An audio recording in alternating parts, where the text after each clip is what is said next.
So Brighton fans, I put it out there. I was down in amongst you at the weekend. I was also in amongst some West Ham fans. That's another story altogether. We'll get to that. But there is a huge degree and a huge feeling of optimism, quite rightly, down in that part of the world because you have games in hand. You win your 3 games in hand, you could be looking at 4th. Who knows? You could be looking at 4th after you did a job on West Ham by 4-0. We spoke to Alexis McAllister, the man who won the World Cup with Messi et al. Over in Qatar. He credited the Brighton ownership for keeping standards high despite losing key players and their manager, Graham Potter, in recent times. It's up to the board and Tony Bloom. They did an amazing job. When Graham left, they brought Roberto in, and the same with another players. And we know that we've got a very good team, very good players, very good coach as well. So we are really happy with the moment, and we want to push hard and see where we can end. Simon, talk about getting it right. We always speak about Tony Bloom and Paul Barber, the chief executive. But, you know, one moment, Ben White and Dan Burn go. Thereafter, Cucurella, Bissouma, Trossard, and look at where they are.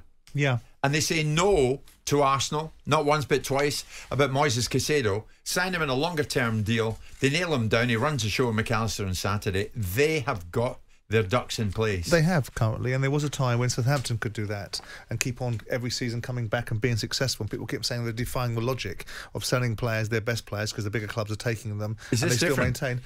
Well, that remains to be seen. But right now, it seems to be so. And as such, Brighton are a really, really good side and capable of beating anyone in the Premier League.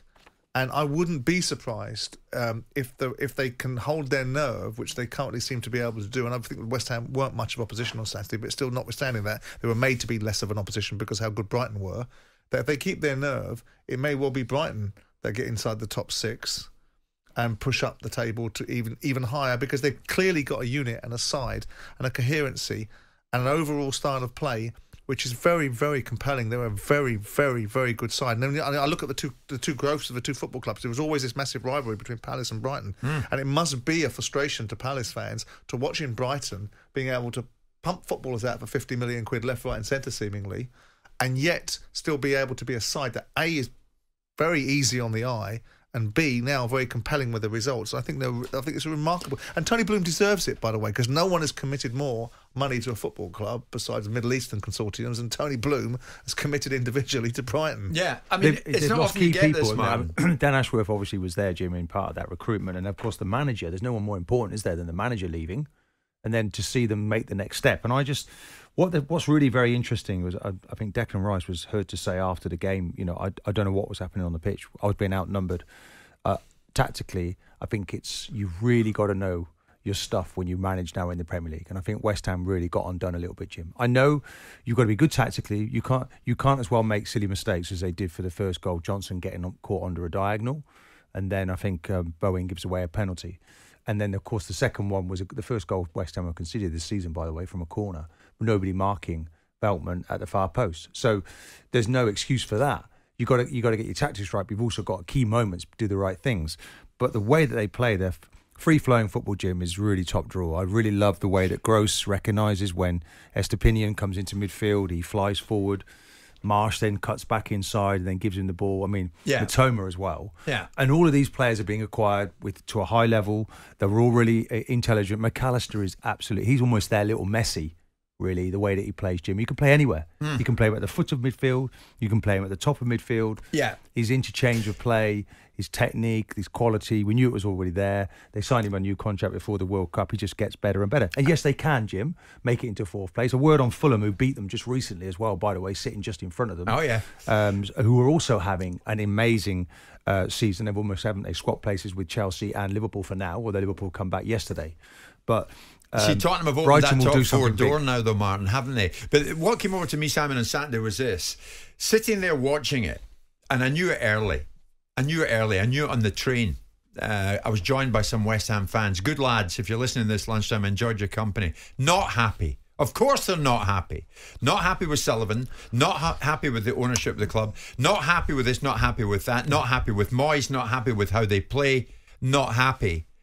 Conversely, Brighton supporters utterly love their club, love everything about the club, love the ownership, love the way they go about it. Couldn't fault them on a thing, and that was pre-match.